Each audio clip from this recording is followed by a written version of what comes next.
Hey,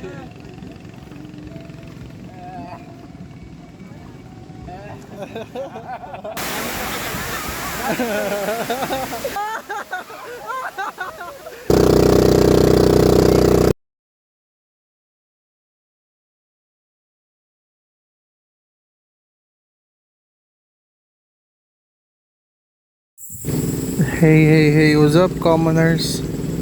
Nasa Wawa Dam ngayon tayo. Share ko lang itong weekend getaway namin.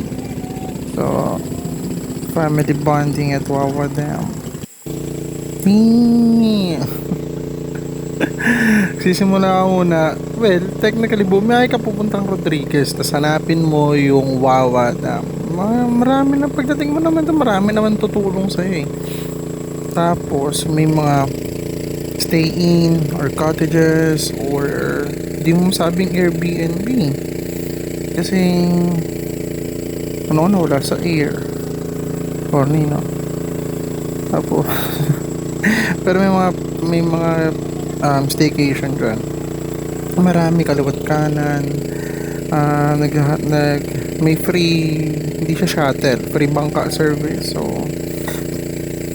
from Bukana, which is yung entrance ng Wawa, dadaling ka na sa mga staycation mo. Tutur ka dyan, hanapin mo na lang, maghanap ka ng mga good spot, diba? Hanap ka ng mga good price and offer. Take note, hindi lahat may good offer. Then going to the wall itself. Pre, itong wall na to, ito yung unang sasalubong sa inyo kung galing kayo sa baba. Yung Wawa wall, o diba? Itong Wawa wall na to, ang unang sasalubong sa inyo. Ang dulas niya, tignan mo. Ang dulas, diba? Madudulas siya. Madudulas din si Airpat, diba? Sobrang dulas na ito eh. Tapos ganyan, parang lime green yung tubig, pero malamig dyan, mga commoners. Malamig, sobrang lamig, di ba? Unlike pag nandun ka sa taas, kasi parang hindi mo ramdam yung tubig habang nagbabangka ka, pero lahat ng tubig galing sa taas bababa dyan. Tapos ang saya, tigaw mo, pamangking namin yan. Ang lakas mo talaga, mag-swimming ka, nakatube ka, pero hulo ka pala eh. Diba? Nagsando ka na lang, kaya ginaya mo yun, no? Kabataan nowadays. Diba?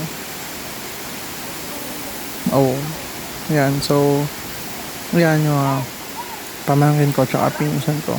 Tama swimming, and then back to biyahe ulit. Diba? And then swimming na kami doon sa taas naman. Diba? Taas naman yan, diba?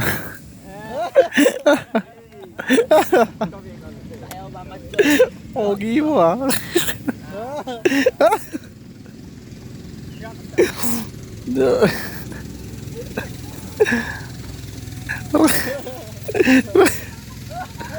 Ito si Daddy Tiga eh.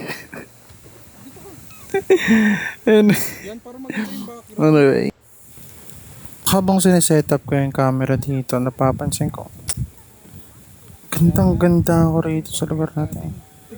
Parang napaka-perfect na para sa akin. Kita mo? Green, water, diba? Parang, serenity at its finest. Sobrang ganda. Ang perfect. Ang gulo. Nag-google. So, balik tayo sa sinasabi ko kanina. Sobrang green. May tubig na pwede mong paliguan, pwedeng babaran. Unlike sa syudad ngayon. Sa syudad masyado ng maingay, mausok, marumi. Marami na rin manggagancho. Dito wala, dito sa'yo manggagancho eh. Magtabi-tabi ka lang, walang manggagancho sa'yo rito eh. Diba? Mamimili ka lang eh. May lalaki sa'yo, may liliit sa'yo. Swerte pag yung maliit sa'yo lumaki. Paano yung malaki sa'yo lumiit? Di ba? Problema. Pero Ang sarap dito maupo. Nagtanggal ng sapatos. Ay hindi, iba yun. Ibang ano palabas yun. No, maupo, magkape, mag steam ng siomay, tapos kumain. Diba? Habang nagkakape, kumakain, sama mo yung pamilya mo. Diba? Tapos, ligo. Diba? Ma-appreciate mo na, damn, sarap nung, ano, this is what I'm missing out. Diba? Ito pala yun yung araw-araw mo na ginagawa sa opisina, araw-araw mo na ginagawa sa kali, araw-araw mo na ginagawa sa school. Ito pala yung mga hindi mo nakikita, hindi mo nasasaksiyan, di ba? Parang, kung sa iba, di ba, na normal lang. Kasi hindi natin mapapahalagaan yung isang bagay kung hindi natin ma-appreciate siya first hand, di ba? O hindi natin may experience first hand. Yung mga ibang tao nagsasawa na sa ganito. Pero ikaw ba magsasawa sa isang bagay na biyaya ni Bathala? Di ba? Of course, pero di ako magsasawa sa mga biyaya ng Bathala. Araw-araw kami magpapasalamat. Papasalamat sa may likha. Papasalamat kasi kahit papano buo pa kami. Kahit marami na sa amin nauna, pero matatag pa rin yung aming pagsasama. Maraming salamat sa iyo, Ama. At naway, lahat nanonood nito, biyayaan mo rin ng ganyong gantimpala. Alam ko nagsusumikap sila. Alam ko na ginagawa na ng lahat para sa mga taong mahal nila. Alam ko kung nakakagawa man na sila ng mali ay para sa ikakatama yun ng mga taong nasa circle nila. Pero sana gabayan mo sila. Gabayan mo sila papalapit sa'yo.